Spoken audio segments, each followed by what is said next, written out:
बिस्मिल्लाहिर्रहमानिर्रहीम। इय्याका नअबुदु व इय्याका नस्तईन। मानसेरा, सबसे पहले इस शानदार इस्तकबाल का मैं आपका दिल से शुक्रिया अदा करता हूं। बहुत बहुत शुक्रिया। मैं आज आजम स्वाति आपका, साले मोहम्मद आपका शुक्रिया अदा करता हूं, और मेरे जो एमपीज बैठे हैं, मुश्ताक गनी, बाबर सलीम, नवाबजादा फरीद और अहमद शाह, मैं आपको भी सबको खराज तहसीन पेश करता हूं इस शानदार जलसे की। मानसेरा,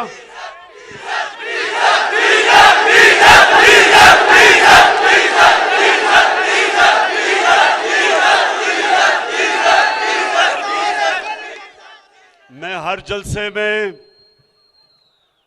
अपने आप को कह के जाता हूं कि मैं फजल रहमान को डीजल नहीं कहूंगा, लेकिन करूं क्या? मैं जब खड़ा होता हूं तकरीर करने के लिए तो सारे पंडाल से डीजल की आवाजें आनी शुरू हो जाती हैं।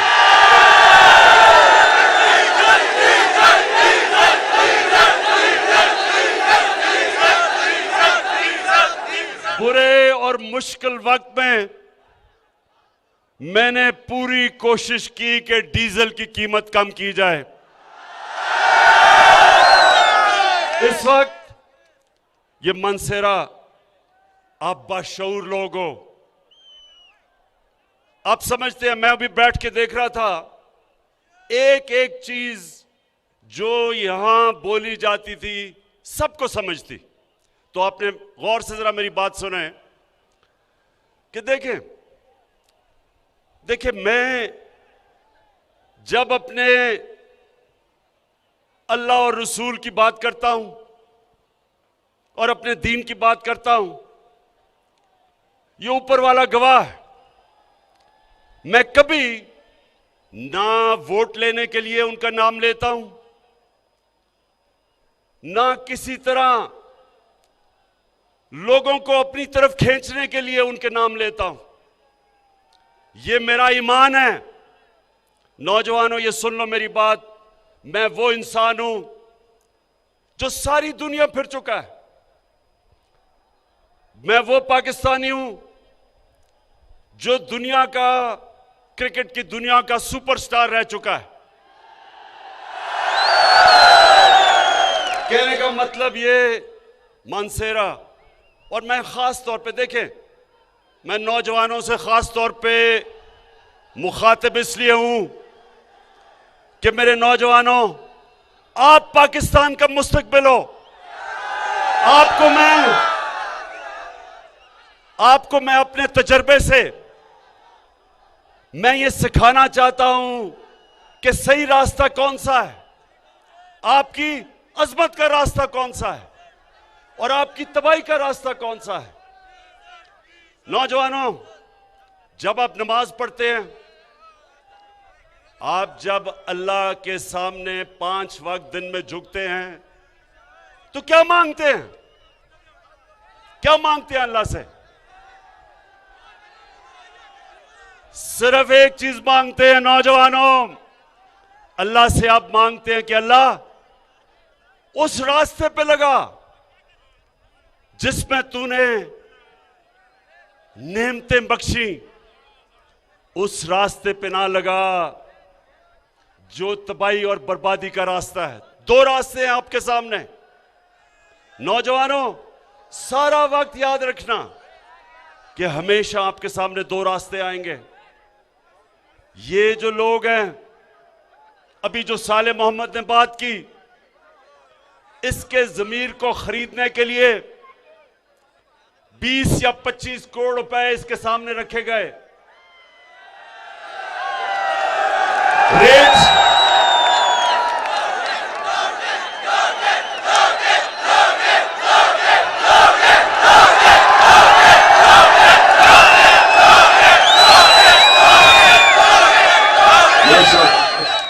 समझते हैं आप। तो नौजवानों, इस वक्त ये जो इस्लामाबाद में मंडी लगी हुई है, इसमें लोगों के जमीर को खरीदने के लिए 20 और 25 करोड़ की ऑफर दी जा रही है।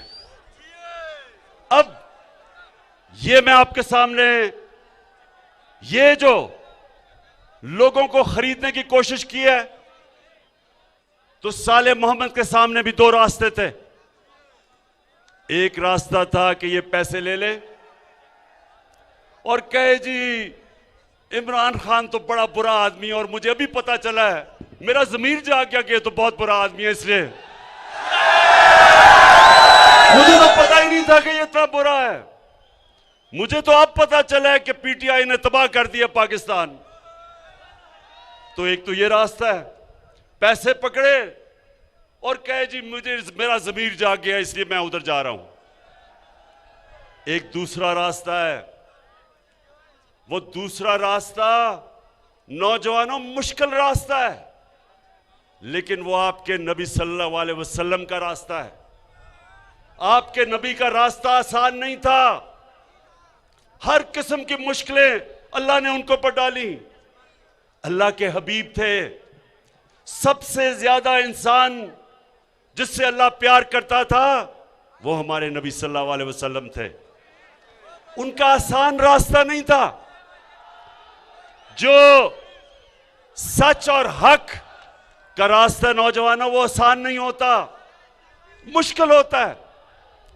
सारा वक्त ये चूहे मिलके आपको बुरा भला कहते हैं, गालियां निकालते हैं, जमा होके डराते हैं, ब्लैकमेल करते हैं, लेकिन नौजवानों, इंसान की अजमत का रास्ता ही मुश्किल रास्ता है। आसान रास्ता जो हम समझते हैं कि जी 20 करोड़ रुपया पकड़ लिया और हमारी जिंदगी आसान हो जाएगी। नौजवानों, अल्लाह ने कुरान में 3 चीजें वाज़े लिखी हुई हैं कि जितना पैसा आप जिंदगी में बनाएंगे वो अल्लाह के हाथ में है, कोशिश इंसान के हाथ में है, लेकिन कितनी आपकी रिस्क होगी वो अल्लाह के हाथ में। दूसरा कि इज्जत अल्लाह के हाथ में है, जिल्लत अल्लाह के हाथ में है। ये जो लोग समझते हैं कि आपको बुरा भला कह के आपको इंसान जलील कर सकता है, कोई इंसान को जलील नहीं कर सकता, क्योंकि इज्जत अल्लाह ने अपने हाथ में रखी हुई है। और जिंदगी मौत, सबसे ज्यादा इंसान को खौफ मौत का होता है। अल्लाह ने इंसान को आजाद कर दिया है। वो कहता है कि किस टाइम पे तुम दुनिया से जाओगे ये अल्लाह ने अपने हाथ पे रखा है, इसलिए अल्लाह ने आपको आजाद कर दिया है। कुरान में वो कहता है कि जो लोग ईमान ले आए मैं उनके खौफ दूर कर देता हूं। एक बुज़दिल आदमी वो होता है जिसमें ईमान नहीं होता। ईमान वाले की निशानी होती है उसकी कोई कीमत नहीं होती, उसके ज़मीर को कोई खरीद नहीं सकता, उसको कोई डरा नहीं सकता। तो मैं साले मोहम्मद आज आप सबके सामने आपको इसलिए खराज तहसीन पेश करता हूं कि 20 करोड़ क्या 50 करोड़ भी आपको वो ऑफर करते, आपने नहीं जाना था उसके साथ। अच्छा नौजवानों, अब पहले तो मैं आज अल्लाह के सामने उसका शुक्र अदा करता हूं कि मैं सुरखरू हूं। क्यों? कि उसने मेरे से और मेरी गवर्नमेंट से वो काम लिया जो 50 साल से किसी से, कितनी हुकूमतें आई, 57 मुसलमान मुल्क हैं, लेकिन उसने पाकिस्तान और मेरे से वो काम लिया कि यूनाइटेड नेशंस के अंदर हमने जाके रेजोल्यूशन पास की कि जो इस्लाम के खिलाफ, जो हमारे नबी सल्लल्लाहु अलैहि वसल्लम की शान में गुस्ताखी करते थे, हमारी हुकूमत ने जाके यूएन में कहा है कि ये 15 मार्च हर साल इस्लामोफोबिया के खिलाफ सारी दुनिया में यूनाइटेड नेशंस दिन बनाएगी। और ये जब तक हमें तकलीफ दी जाती थी, आजादी राय के नाम पे, फ्रीडम ऑफ एक्सप्रेशन के नाम पे हमारे नबी सल्लल्लाहु अलैहि वसल्लम की शान में गुस्ताखी की जाती थी, अब यूनाइटेड नेशंस यानी सारी दुनिया की कम्युनिटी ने यह फैसला किया है कि आजादी राय के पीछे छुप के आप 1.5 अरब मुसलमानों को तकलीफ नहीं पहुंचा सकते। तो मैं ये मनसेरा वाले मुझे यह बताए कि 30 साल से फजल रहमान सियासत कर रहा है दीन के नाम पे, उसने क्यों नहीं ये किया?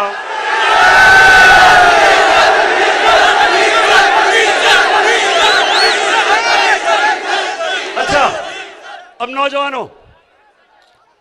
नौजवानों आप सुने, पहले तो मैं सिर्फ आपको यह बता दूं कि ये मेरा ईमान है, ये पॉलिटिक्स नहीं है, ये वोट लेने की कोशिश नहीं है।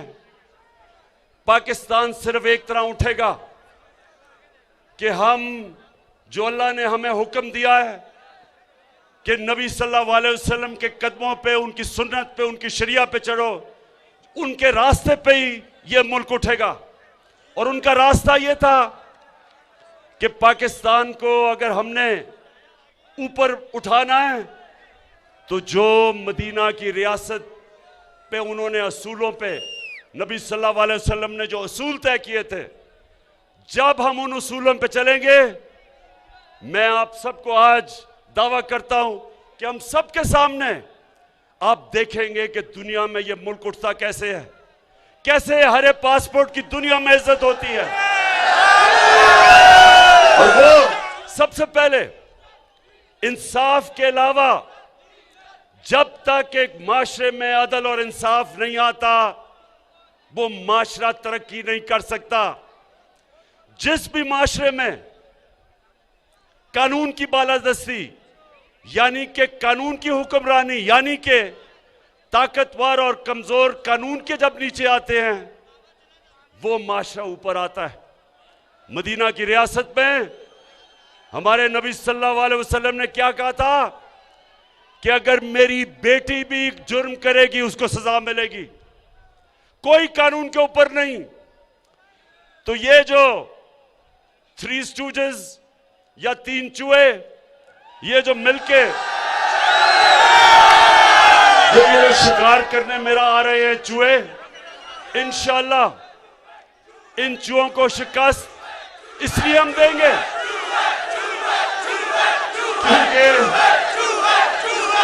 क्योंकि ये चाहते हैं क्या, ये एक चीज चाहते हैं कि किसी तरह इमरान इनके करप्शन के केसेस खत्म कर दे, इनको एनआरओ दे दे जो जनरल मुशर्रफ ने इनको एनआरओ दिया था। सारी जंग ये है, अदम एतमाद की जंग का सिर्फ एक मकसद है कि किसी तरह जिस तरह जनरल मुशर्रफ ने इनकी करप्शन के केस माफ किए थे, इमरान खान भी वो कर दे। और जिस दिन, नौजवानों आप गवाह रहना, जिस दिन मैंने इनके करप्शन के केस माफ किए, मैं पाकिस्तान से सबसे बड़ी गद्दारी करूंगा। लाल मेरी बद रखियो बला झूले लालड़, ओ लाल मेरी दूसरी, मदीना की रियासत फलाई रियासत थी और इंशाअल्लाह जिस रास्ते पे हम लगे हुए हैं, मेरा ये ईमान है कि ये दुनिया में हम, खास तौर पे मुसलमान दुनिया में, पाकिस्तान मिसाल बन जाएगा कि कैसे एक इंसानियत का निज़ाम होता है, कैसे रियासत अपने कमज़ोरों की देखभाल करती है, कैसे वो अपने वो तबका जो पीछे रह गया है उसको ऊपर कैसे उठाती है, कैसे जैसे हमने हेल्थ कार्ड लेके आए हैं, नौजवानों, ये आप जाके दुनिया में देखें, कितने मुल्क हैं जिधर हर खानदान को हम हेल्थ इंश्योरेंस दे रहे हैं 10 लाख रुपए की, कि किसी भी अस्पताल में जाके अपना इलाज करवा सकते हैं। महंगे महंगे अस्पताल हैं, प्राइवेट हॉस्पिटल। कोई आम आदमी सोच भी नहीं सकता था कि वो उस दरवाजे के अंदर भी जा सकता है। अब मजदूर, किसान, वेल्डर, जो भी तनख्वाहदार गरीब तबका है, उनके घर में हेल्थ कार्ड होगा। किसी भी अस्पताल में जाके, अच्छे से अच्छे अस्पताल में जाके अपना इलाज करवा सकते हैं। यह पहला कदम है फलाही रियासत की तरफ। फिर हमने एहसास के प्रोग्राम शुरू किए। सबसे पहले हम 2 करोड़ खानदानों को, जो गरीब तरीन है, हम 14,000 रुपया दे रहे हैं खानदान को, ताकि अपना वो घर संभाल सके। फिर महंगाई के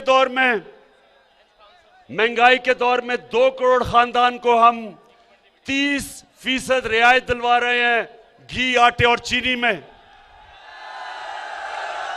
फिर एक बीमारी है जिसको कहते हैं स्टंटिंग, यानी बच्चा अपने पूरे कद पे नहीं पहुंचता क्योंकि ग़िज़ा नहीं मिलती। वो पहली दफा पाकिस्तान में हमने प्रोग्राम शुरू किया है सांस के नीचे। लेकिन कामयाब पाकिस्तान में सबसे मुझे जो खुशी है, इस वक्त 20 लाख खानदानों के लिए, हर खानदान में जो गरीब तरीन खानदान है, सबसे पहले 20 लाख रुपया सूद के बगैर दे रहे हैं कि अपना घर बना सके। दूसरा, 5 लाख सूद के बगैर कर्जा दे रहे हैं कि या किसान अपने खेती बाड़ी में लगा सके और या शहर में अपनी कोई दुकान खोल सके। 5 लाख रुपया सूद के बगैर कर्जा, और फिर उसी खानदान में टेक्निकल एजुकेशन दे रहे हैं ताकि कोई हुनर सीखे और अपनी नौकरी बना सके।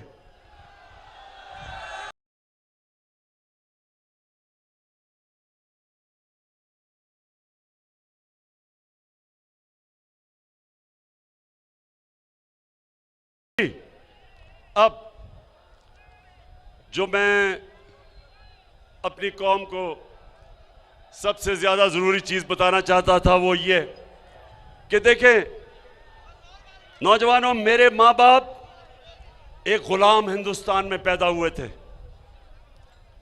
आजाद नहीं थे, अंग्रेज की गुलामी थी। मैं वो पाकिस्तानी हूं जो हम पहले बच्चे आजाद पाकिस्तान में पैदा हुए थे। तो मुझे बचपन से मेरे माँ बाप ने एक चीज बताई थी कि तुम कितने खुशकिस्मत हो कि तुम एक आजाद मुल्क में पैदा हुए हो। तुम सर उठा के फिर सकते हो एक आजाद मुल्क में। बड़ी मुश्किलात थी शुरू में जब पाकिस्तान बना, बहुत ज्यादा हिंदुस्तान से रेफ्यूजीज आए, पैसे नहीं थे, मुल्क चलाने के लिए पैसे नहीं थे, लेकिन बड़ा जोश और जज्बा और जुनून था कि हमने पाकिस्तान को खड़ा कर दिया। तो मैंने ये कभी बात नहीं भूली मेरे नौजवानों कि मुझे बड़ी तकलीफ होती थी जैसे हमारे मुल्क में हमने बाहर के मुल्कों की गुलामी शुरू कर दी। हमारे ऐसे लीडर आ गए जिन्होंने यहां से पैसा चोरी कर करके बाहर भेजा, और जिन मुल्कों में इनका पैसा पड़ा था चोरी का, उन मुल्क के गुलाम बन गए। हमारे मुल्क में 2008 से 2018 तक हम जिस मुल्क के लिए जंग लड़ रहे थे, अमेरिका के लिए, हमारे लोग मर रहे थे उस जंग में, 80,000 पाकिस्तानी मरे। लेकिन उसी जिसके लिए जंग लड़ रहे थे उसने 400 ड्रोन हमले किए हमारे मुल्क के ऊपर। और ये जो 3 चूहे में से 2 चूहे तब सरबराह थे। कभी इनको कोई शर्म नहीं आई कि जिस मुल्क के लिए आप कुर्बानियां दे रहे हैं वो आपके मुल्क पर हमला कर रहा है। कम से कम मुंह से बोले तो सही कि दुनिया में कोई मिसाल ही नहीं इसकी। लेकिन जो अपनी दौलत के गुलाम हो, जिन्होंने चोरी करके पैसा मगरबी बैंकों में और ऑफशोर अकाउंट्स में रखा था, उनके अंदर कभी जुर्रत नहीं आई और एक दफा उन्होंने मजम्मत नहीं की और पाकिस्तानियों को हर किस्म की जिल्लत उठानी पड़ी।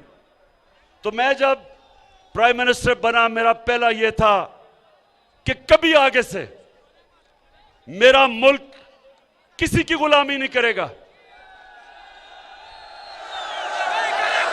हम दोस्ती सबसे करेंगे, सबसे दोस्ती करेंगे। हिंदुस्तान से भी तब दोस्ती करेंगे जब वो कश्मीरियों से इंसाफ करें और वो जो उन्होंने 5 अगस्त 2019 को कश्मीर के अंदर गैर कानूनी और इंटरनेशनल कानून तोड़ के और कश्मीरियों के हुकूक खत्म करके जो उन्होंने किया था, उनसे भी बात करने के लिए तैयार हैं, लेकिन पहले कश्मीर के स्टेटस को वापस लेके जाए। लेकिन हमारी किसी इंसानों से दुश्मनी नहीं, लेकिन इस मुल्क को हम कभी किसी के सामने झुकने नहीं देंगे, किसी की गुलामी नहीं करेंगे। हमारा मुल्क का बनने का नारा था पाकिस्तान का मतलब क्या, और ला इलाहा इल्लल्लाह का मतलब ये कि ए अल्लाह सिवाय तेरे अगर हम किसी के सामने झुकेंगे वो शिर्क है। और इंशाअल्लाह ये आप देखेंगे कि मैं आपको ये साबित करके दिखाऊंगा कि दुनिया में हरे पासपोर्ट की इज्जत होगी। अच्छा,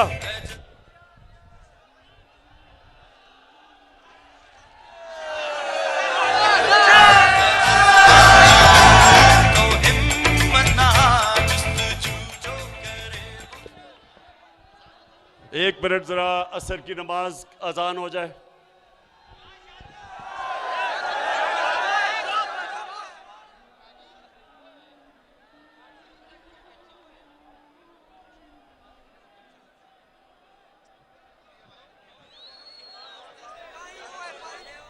आवाम का जमे गफीर वज़ीर आज़म इमरान खान मानसेहरा में जलसे-आम से इस वक्त खिताब कर रहे हैं। ये लाइव मनाजिर आप अपने टेलीविजन स्क्रीन पर देख रहे हैं। आज़ान असर का वक्त हुआ चाहता है, जिसकी वजह से कुछ वक्त के लिए ब्रेक लिया गया है। आवाम का जमे गफीर है, इस वक्त इंतहाई जोश व खरोश पाया जाता है। वज़ीर आज़म इमरान खान ने आज़ान असर के लिए कुछ वक्त मांगा है, जिसकी वजह से यहाँ पर खामोशी है और कुछ देर बाद वज़ीर आज़म फिर अपना खिताब दोबारा शुरू करेंगे। अपने खिताब में वज़ीर आज़म का उसके बाद सब नमाज पढ़ेंगे जाके।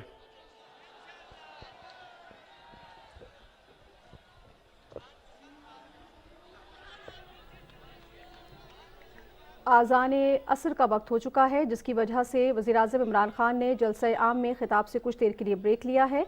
जैसे ही आज़ान असर इख्तिताम पजीर होगी, वज़ीर आज़म इमरान खान दोबारा आवाम से खिताब करेंगे। इस वक्त आप देख सकते हैं आवाम का जम गफ़ीर उमड़ आया है। मानसेहरा में वज़ीर आज़म इमरान खान मौजूद हैं, जलसे आम से खिताब कर रहे हैं। आवाम में जोश व खरोश पाया जाता है। अपने खिताब के दौरान वज़ीर आज़म ने यह भी कहा कि नौजवान नस्ल पाकिस्तान का मुस्तकबिल है। अच्छा जी, आप तो मदीना की रियासत की 3 चीजें क्या थी? कानून की बालादस्ती, हुक्मरानी, इंसाफ एक, फलाई रियासत 2, एक खुददार रियासत जो सवाए अल्लाह के किसी के सामने नहीं झुकती। अब चौथी चीज है वो आप सबके लिए।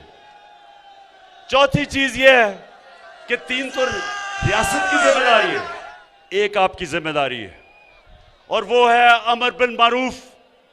अल्लाह का हुक्म है इंसानों को, अल्लाह का हुक्म है कि हर इंसान अच्छाई के साथ खड़ा हो, अच्छाई के लिए जहाद करे और बुराई और बदी के खिलाफ जहाद करे। यह हुक्म है उसका। अल्लाह ने आपको किसी को यह इजाजत ही नहीं दी कि जब अच्छे और बुरे की जंग हो तो आप कहें जी मैं पीछे खड़ा हूं, मैं तो न्यूट्रल हूं, मैं तो किसी के साथ नहीं हूं।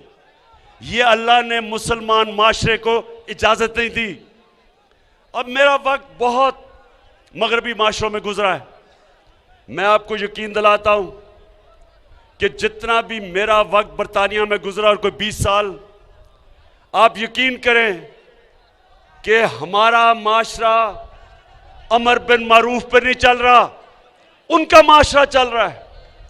वहां मीडिया, उनके इदारे, उनकी अदलिया, उनकी अवाम, सब जब अच्छे और बुरे की जंग होती है सब अच्छाई के साथ खड़े हो जाते हैं। किसी आदमी, कोई पॉलिटिशियन जो अवाम का पैसा चोरी करता है, जिस पॉलिटिशियन के मकसूद चपड़ासी के अकाउंट में 375 करोड़ रुपए आ जाता है, जिसके नौकरों के अकाउंट में 16 अरब रुपए आ जाता है, सारी कौम, सारा मीडिया, उसकी अपनी पार्टी, सब उसके खिलाफ खड़े हो जाते हैं, सब बदी के खिलाफ खड़े होते हैं। कभी यह नहीं होता कि एक भगौड़ा जो मुल्क छोड़ के झूठ बोल के भाग जाए,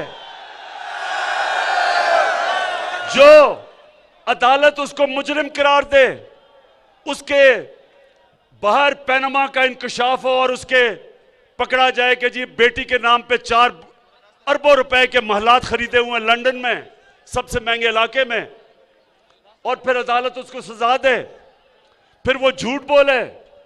पहले मुशर्रफ के दौर पे झूठ बोल के गया कि मैंने कोई सऊदी अरेबिया से मुआहदा नहीं किया, और फिर इस बारी कि जी मैं बीमार हूं, बहुत मरने लगा हूं, फिर झूठ बोल के चला जाए।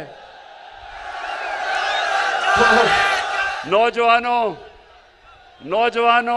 वो माशरों के अंदर जिधर अमर बिल मारूफ है, जिन माशरों में अमर बिल मारूफ के ऊपर लोग अमल करते हैं, इस आदमी के लिए मीडिया तो छोड़ो, उसकी अपनी पार्टी छोड़ जाए उसको।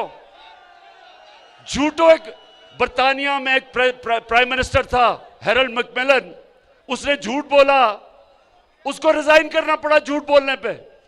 यहां झूठ भी बोलो, एक दफा नहीं, 2 दफा नहीं, अदालत में झूठ बोलो, कतरी खत झूठ बोलो, कैलिब्री फोन झूठ बोलो, झूठ पे झूठ बोलो, लेकिन वो फिर भी लीडर बना हुआ लंदन में बैठ के।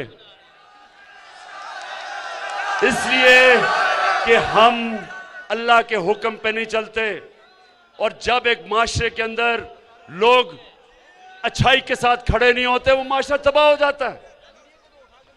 तो नौजवानों, अब ये मेरे से सुने, ये सारे इकट्ठे हुए हैं, ये चूहे इसलिए इकट्ठे हुए हैं, ये कहते हैं कि जनाब बहुत बुरा हालात है पाकिस्तान में। मैं आज आप सबके सामने, नौजवानों, अब तो आपके पास मोबाइल टेलीफोन है, ये सारी चीजें चेक कर लें। मैं आज सबके सामने चैलेंज करता हूं कि पाकिस्तान की तारीख के अंदर 3.5 सालों के अंदर किसी हुकूमत ने इस तरह की परफॉर्मेंस नहीं दी जो मुझे बड़ा फख्र है मेरी हुकूमत ने दी है। आज माइशत देख लें, आज जिससे मुल्क उठता है वो एक्सपोर्ट्स है। आज पाकिस्तान की तारीख में सबसे ज्यादा एक्सपोर्ट्स है। आज हमारे पास जो टैक्स इकट्ठा हुआ वो तारीख में सबसे ज्यादा है। आज जो बाहर से हमारे पाकिस्तानी पैसा भेज रहे हैं डॉलर्स, वो सबसे ज्यादा है। आज 5 फसलें उनकी तारीखी पैदावार हुई है, गंदम की, गन्ने की, मकई की, चावल की, आलू की, रिकॉर्ड। इसलिए कि हमने किसानों का ध्यान रखा है, किसानों को हमने वो कीमत उनकी फसलों की दिलवाई है जो पाकिस्तान की तारीख में कभी नहीं थी। आज वो हमारे किसानों के पास पैसा गया है जो इस मुल्क की तारीख में कभी किसानों के पास इस तरह पैसा नहीं आया। और फिर इंडस्ट्री, आज हमारी इंडस्ट्री चल पड़ी है, टेक्सटाइल इंडस्ट्री की रिकॉर्ड एक्सपोर्ट्स है। टेक्सटाइल इंडस्ट्री ये पिछले दौर में बंद हो रही थी, उनके ऊपर हाउसिंग सोसाइटीज बन रही थी। आज मजदूर नहीं मिल रहे टेक्सटाइल के लिए कि माशाल्लाह अल्लाह के करम से इस तरह का पाकिस्तान की इंडस्ट्री आगे बढ़ रही है। आईटी की इंडस्ट्री, जो नौजवानों आपका फ्यूचर है, आईटी, इंफॉर्मेशन टेक्नोलॉजी, 75% 2 सालों में आईटी की एक्सपोर्ट्स बढ़ी हैं और इंशाल्लाह जो हम आगे देख रहे हैं सिर्फ आईटी उठा देगी इस मुल्क को। फिर ये मैं आपको बताऊं कि जब एक मुल्क में ईमानदार हुकूमत आती है, और फर्क क्या है, पाकिस्तान के ऊपर रेको डेक 2000 अरब रुपए का पाकिस्तान पे हर्जाना हुआ था। 2000 अरब रुपए का पाकिस्तान के ऊपर एक फैसला किया था अदालत ने, और हमारे ऊपर हमने 2000 अरब देने थे जिन कंपनियों ने अदालत में गई थी। मुझे फख्र है कि 3 साल मुसलसल हमने नेगोशिएट करके हमने वो मसला हल किया। वही कंपनी जो छोड़ के चली गई थी, सोने की और कॉपर की, तांबे की जो माइंस थी, वो वापस आ गई है। 9 अरब डॉलर वो अब पाकिस्तान में इन्वेस्ट करेंगी। बलोचिस्तान की इंशाल्लाह तकदीर बदल जाएगी। पाकिस्तान में डॉलर्स आएंगे, जो ये हमारे रुपए पे जो प्रेशर पड़ता है, इससे डॉलर आएंगे। फिर ये सुने जरा, एनएचए, सड़कें, ये भी नौजवानों आपके पास टेलीफोन हो, मोबाइल फोन हो, ये गूगल करें कि 2013 में जब नून लीग थी तो किस कीमत पे सड़कें बनाई जा रही थी, और 2021 में महंगाई के बावजूद किस कीमत पर सड़कें बनाई। आपको हैरत होगी कि 2013 में जिस कीमत पर सड़कें बनाई गई और 2021 में हमारे दौर में 23 करोड़ रुपए फी किलोमीटर हमने सड़कें सस्ती बनाई, बचाया मुल्क का। और ये भी वेबसाइट पे जाके देख लें कि हमने फख्र से मैं कहता हूं कि 1000 अरब रुपया हमने कौम का बचाया सड़कों के ऊपर, और उसकी वजह से हमने दुगनी सड़कें बनाई कौम का पैसा बचा के। रेलवेज, पहली दफा रेलवेज 50 साल के बाद हमने जो खसारे में था उसको नफे पे ले आए हैं, और इसमें आजम स्वाति को खास तौर पे मैं दाद देता हूं। और फिर नौजवानों, हमने जो कॉन्ट्रैक्ट्स पिछली गवर्नमेंट ने साइन किए थे गैस पे और बिजली पे, हमने उनको फिर से आईपीपीज के साथ नेगोशिएट किया, कतर के साथ एक नया गैस का कॉन्ट्रैक्ट साइन किया, और 700 अरब रुपया अगले 10 साल में आपका कौम का बचाया है। ये पैसा आप पे लगेगा, ये जितना भी पैसा बचता है वो आप पे लगता है। तो आखिर में मानसेरा, आखिर में मैं इस जबरदस्त जुनूनी जलसे का आपका शुक्रिया अदा करता हूं।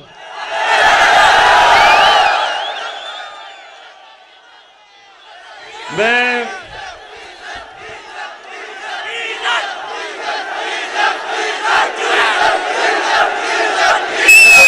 अच्छा जरा एक मिनट हाथ उठा के जरा मुझे बताओ मानसेरा के लोगों कि ये 3 चूहे जो करने चले हैं शिकार, ये कामयाब हो जाएंगे?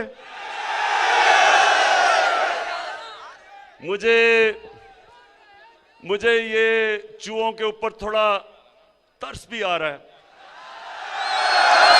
क्योंकि चूहा नंबर 1 शहबाज शरीफ, उसने अपनी अचकन सलवा ली थी, प्राइम मिनिस्टर के ख्वाब देख रहा था,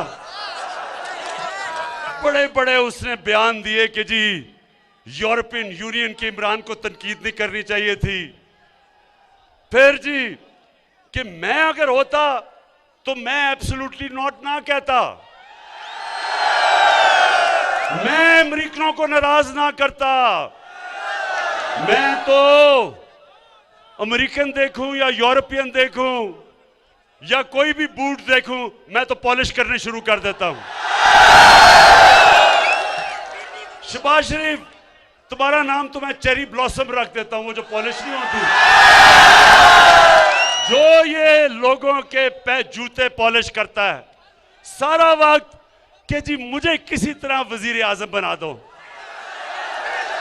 शहबाज शरीफ वो अचकन को संभाल के रख लो, क्योंकि वो मेरे ख्याल में आपको किसी और को देनी पड़ेगी, क्योंकि शरीफ खानदान के दिन इस मुल्क को चोरी करके लूटने के चले गए हैं। और शरीफ खानदान तो अब ऐसे लग रहा है कि ये अब लंदन में जाके सियासत करेंगे। और अगर ये लंदन चले गए ना, ये सुने जरा, अगर इन्होंने इंग्लैंड में सियासत की तो मुझे यकीन है कि थोड़ी देर के बाद इंग्लैंड पाकिस्तान से कर्जे मांगेगा, क्योंकि कहेगा हमारा दिवालिया निकाल दिया। अच्छा मानसेरा, अब आप 27 तारीख को इस्लामाबाद में मैं सारी कौम को दावत दे रहा हूं, और कौम को मैं क्या कह रहा हूं कि मैं अपनी कौम को यह कह रहा हूं कि हमारे नौजवानों के लिए,